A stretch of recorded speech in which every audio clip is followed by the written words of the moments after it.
All right, so the biggest game on the face of the planet is on the horizon on Sunday, and that's between Real Madrid and then Barcelona. So with me to do the big preview is Jamie Easton of La Liga TV. Oh, fine.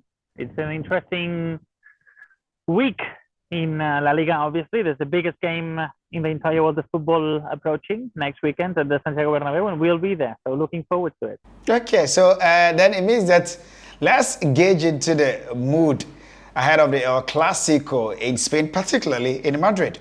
How is it like? In Madrid, they are quite happy, to be honest, because you understand that they've been doing really great in the Champions League. They've won all three opening games in the competition. They have nearly assured qualifying for the next round of the competition. And in La Liga, they have exactly the same point as Barcelona, and they showed that they can even win their games without the two most important players last season, which were Thibaut Courtois and Karim Benzema. So they won in Getafe without those two key players. Obviously, Benzema will play El Clásico. We'll see if Courtois can play El Clásico. He will do everything in his hands to be there for sure. But they play at home. They don't want to repeat what happened last season at the Santiago Bernabeu, which we all know how that ended for Barcelona. But in the end, they won the league, Real Madrid. So the truth is that they're quite calm. The tension, the nerves right now, I would say they are in Barcelona and not in Madrid. Okay, we certainly would get into the matters of the Clásico, but first of all, give me your impression of how far the season has had to go thus far for you. It's been really interesting this season because I've been in different games in La Liga. It's quite interesting what's happening in Seville, for example. Sevilla aren't performing really well. They had to change their manager. I personally think that it wasn't only Lopetegui's fault. There's something that hasn't worked this summer at the club when choosing who to replace with all those important absences that have left, especially the best pair of centre-backs we had last season in La Liga, which were Koundé and Diego Carlos. And now they are occupying relegation positions. But on the other hand, we see really, really interesting things. For example, for Athletic Club. I'm a big fan of Ernesto Valverde. I think they mistreated him when he was in Barcelona. He's a fantastic manager. And we've just seen that with exactly the same players and the same team, he's achieving so much more than what Marcelino was doing at Athletic Club. And Marcelino won a Spanish Super Cup with Athletic Club only 2 weeks later than arriving, and he arrived to two Copa del Rey finals. So it wasn't an easy task, and Ernesto Valverde is doing great. Other things that I think it's interesting. Well, Betis are interesting as they've been in the last season. I think it's a very entertaining team to watch. And Real Sociedad are interesting too. And I don't understand what's going on with Villarreal because they perform really well in Europe, and then when it comes to La Liga last season, they suffered to qualify for Europe. They ended in 7th position. Now they are 9th, and in my opinion, they should even be fighting for a Champions League spot. So it's a bit disappointing for them. At the bottom, I think there are not many surprises if you take Sevilla's case aside. Okay, all right, that's fine. But let's talk about your Clásico now. So for Real Madrid, it will be like they go past the hurdle. That's they go past Barcelona. And their quest to win the league would be very straight for them. For Barcelona, a win again for them at the Bernabeu would mean that the project under Xavi really seems on course. So I'm looking at who is in a better state, or who is actually more hungrier for success on Sunday. It's an interesting question because who is hungrier for Sunday? Madrid plays at home, and Real Madrid know what happened last season, as I said before, against Barcelona. They lost 4-0, and that is always quite hurtful. But Madrid know they are the reigning champions in La Liga. They are the reigning champions in the Champions League. They are doing great this season in Europe, and Barcelona are not doing great. We'll see what happens against Inter Milan because that will be a very interesting game to watch. But I think Real Madrid is hungry for that game, to be honest. It's not the situation of last season where Real Madrid arrived to that game with a 12 or 15 point advantage regarding Barcelona. So it wasn't that important for them. Now it is important because they aren't leading and they know how difficult it will be to win La Liga because Barcelona have improved. And at the same time, Barca are absolutely hungry this week because it's been 3 consecutive games not playing good football.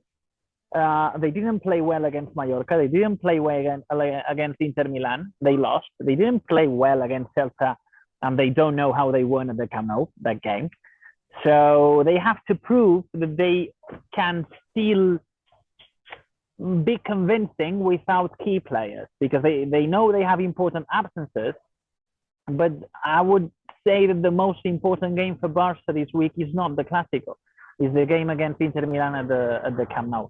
Because if they don't win that game, if they don't win that game against Inter, they will say goodbye to the Champions League probably. And that's a huge thing for the club, not only in sports terms, but financially speaking too. Okay, so I am looking at 2 teams who have got 2 contrasting fortunes in the Champions League. Real are faring very well as against Barcelona, who are on the cusp of, slipping into the Europa League. But then in the league, they are at neck to neck, except to say Barca have got superior goal difference ahead of Real Madrid. So the stakes are not too high as compared to, previous or Clásicos. I'm looking at how both teams are very well psyched up or primed or motivated to go into this fixture. Who is the favorite, you're asking? And I have no idea who are the favorites for this Clasico because I would say Real Madrid because they play at home and they don't have important absences. Barcelona do have important absences. If we would be talking here about a clash where Araujo and Koundé were available, well, that would be 50-50. But it's not 50-50. If you take a look at the defensive line for Barcelona, they have very important absences. And we can play a game if you want. If we had to choose right now who is the player most informed for every position, I think that we would choose nearly an entire starting 11 from Real Madrid, but with probably, I don't know, Ter Stegen, Pedri, and Lewandowski. The rest of the players probably would be Real Madrid. We would choose Militao and Alaba for sure. We would choose Mendy for sure. We would choose Carvajal ahead of Sergio Roberto, I think. And we would choose Tchouaméni probably in front of Sergio Busquets. He has been superb since he arrived to La Liga. And then who will play, or who would you choose together with the striker, with Lewandowski? Because I think Lewandowski is ahead of Karim Benzema this season, despite his last games haven't been that good. But I think we would choose Rodrigo and Vinicius. They have been superb this season. And Dembélé and Rafinha are quite irregular right now. So which team arrives in the best moment? I think Real Madrid, because of the absences, because of everything that has happened in Barcelona since the international break, and because of how they have performed in the last games in Europe and in Spain. So if I had to bet money, it would be for Real Madrid. Okay, so obviously the spotlight will be on Karim Benzema and Robert Lewandowski. Is it just about them, or there is more to the Clásico? There's more. You have an interesting duels. For example, you have the veteran, experienced midfielders that Real Madrid has with Toni Kroos and Luka Modric, and you have the young and hungry talents from Barcelona with Gavi and Pedri. Who would you choose? Well, it's a difficult question because for me, Pedri, right now, with 19 years old, is one of the best midfielders in the world. But he has to prove again in front of who has probably been the best midfielder in the world in the last season, which is Luka Modric. Who will win that battle, Pedri or Luka? We'll see. It will be interesting. Sergio Busquets in the same situation with Tchouaméni. We have the veteran player here in Barcelona and the young, talented, and strong player, which is Aurélien Tchouaméni. And I think Tchouaméni is in a better shape right now than Sergio Busquets. But obviously the big battle, and the one we love to talk about in Spain and the rest of the world, is Lewandowski against Benzema, because these are probably the 2 of the best strikers we have in the world of football. They will be an amazing battle for the Pichichi Trophy, which is a trophy in Spain they award to the player that has scored most goals in one entire season. And everybody in Spain is arguing that this season Lewandowski is the favorite to win that trophy. So we'll see if he can win that battle against Karim Benzema in Benzema's home.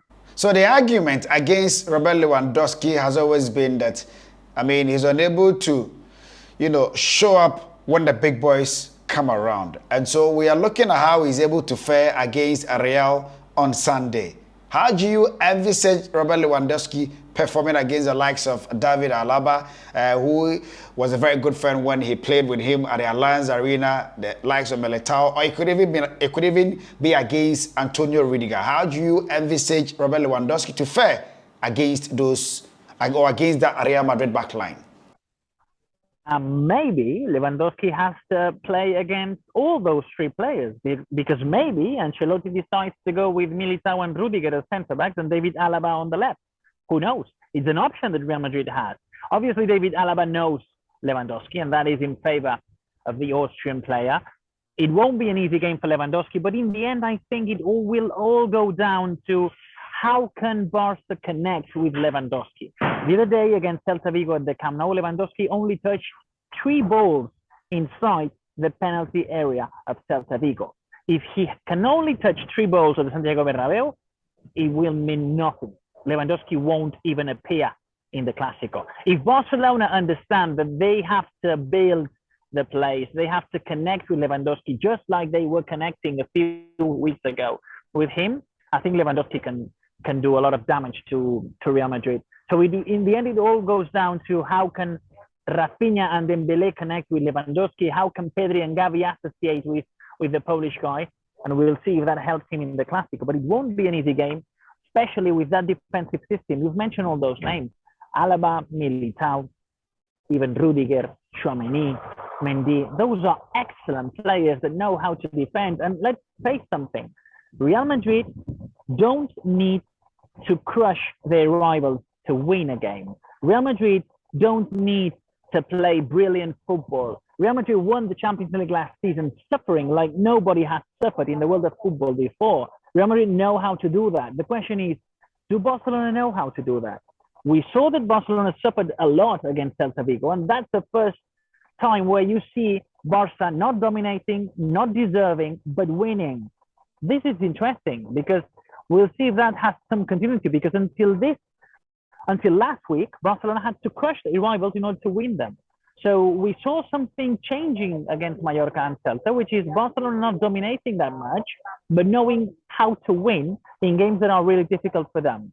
So I think it's a very interesting Clasico in that sense too, because Barcelona can only win Clásicos if they completely dominate them in the last year.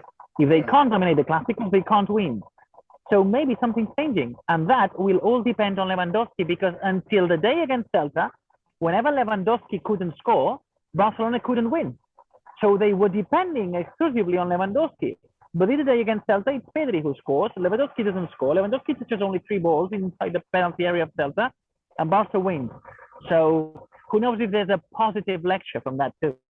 Okay, so both teams have been some amazing round of form. Barcelona winning all 5 of their games domestically, as against Real also winning 4 and then drawing 1 in their last 5 games. I'm looking at areas where the games would be won or lost. Areas where the games would be won or lost. Look, they say one thing in Spain this season, which is if you have a great goalkeeper in his best shape and a great attacker in his best shape, you have a lot of things won. That's how Real Madrid won last season La Liga and the Champions League, having Courtois and Benzema at their best and probably being the best goalkeeper and the best attacker in the world of football. We've seen that this season for Barcelona. Ter Stegen at the moment is the best goalkeeper in La Liga. He has 7 clean sheets, in 8 games now. He's saved 19 of the 20 shots on target. Is the best numbers in the top 5 European leagues, and they have obviously Robert Lewandowski. So that would be one main point. But the other point, again, I think we'll see who dominates in midfield, because these are 2 teams that want to be dominant in the games, that want the ball, that want to create. So whoever doesn't have the ball will suffer, and we'll see what's the capacity of suffering from midfielders of one of the teams that doesn't have the ball.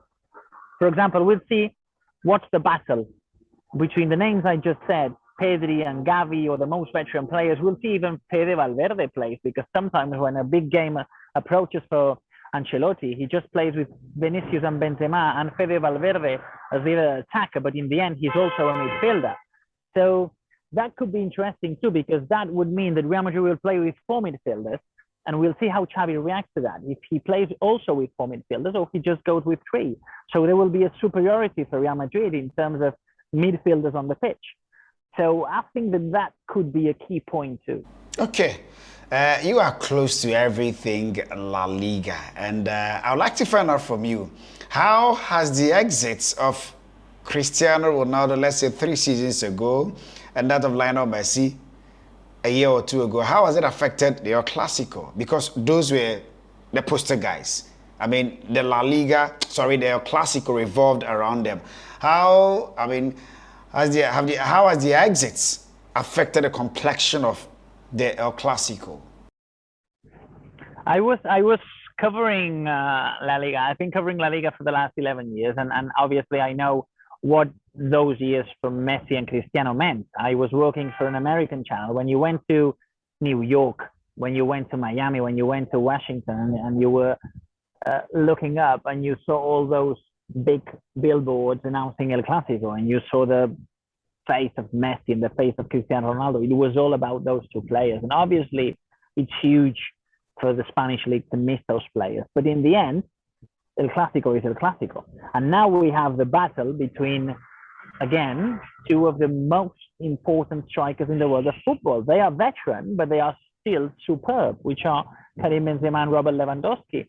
But I think that what makes La Liga, what makes El Clasico really interesting is that mix of those perfect, ideal veteran players that symbolize so many things like Benzema or Lewandowski. And then you have probably the best young players in the world, because we have those Pedri, Gavi, Chouameni, all those players. If you just have to build a starting 11 of young players, I think 50% of those players in world football will play in La Liga. So this is really interesting, and this is the future of football. I was listening the other day to what Mateu Alemany said, which is the sports director at Barcelona, the man who decides all the politics in signings and how to restructure the team and all that stuff. And he was saying, well, in the end, the world of football right now, in order to compete, we have to sign players for free, or young players which aren't very expensive. Those are the good signings, because it's quite easy to go and sign a player and just pay 200 million euros. Anyone can do that if they have money. But what you have to know is how good that player is when he's starting. And this is something that Barca and Real Madrid have been doing really, really well in the last years, because we all remember what we were all saying about Vinicius 3 years ago. He doesn't score. He's so bad. Look at him, laughing at him. Look at him now. One of the best players in the world. Yeah. So patience is key. Okay. So what's your prediction before I engage you away from the Clasico issue? Because I'd like to engage you about the Ghanaian players in the La Liga, Baba Idris of Mallorca, and then Iñaki Williams of Athletic Bilbao. How did Spain react to his switch to play for Ghana?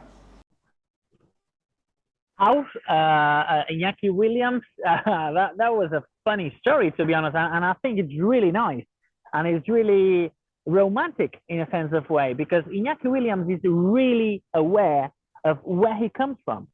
He has always explained in Spanish TV the journey his parents had to do, how dangerous that was, and he really values that. And then when he went to Ghana, I think he spoke with his grandfather, and his grandfather said or told him how much it would mean for him that Iñaki Williams played for Ghana. And he decided that he had to play for Ghana because of that. So there's a romantic story there. There's obviously a story of vindication of your origin, which I think it's really nice. So, and I have to say something, we have very good, important African players in La Liga too. So Iñaki Williams is one of those guys that it's impossible that someone doesn't like him. Everybody loves Iñaki Williams. So that story, and I'm telling you, if the World Cup arrives, I'm Spanish, okay? I would love to see a game between Spain and Ghana just to see both Williams brothers play on it. Okay. So they say the invitation of Neco Williams to La Roja was down to the fact that Enrique had fears that eventually the boy might end up playing for Ghana, and so there was that panic call-up. How do you react to that?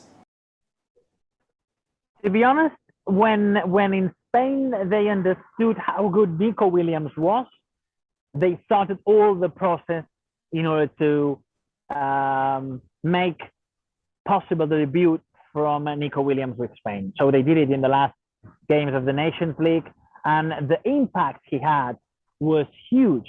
I think, and I would assure, that thanks to Nico Williams, Spain will be the Final Four of the Nations League, because he made the difference when he entered the pitch. He allowed the goal of Morata against Portugal in the last game.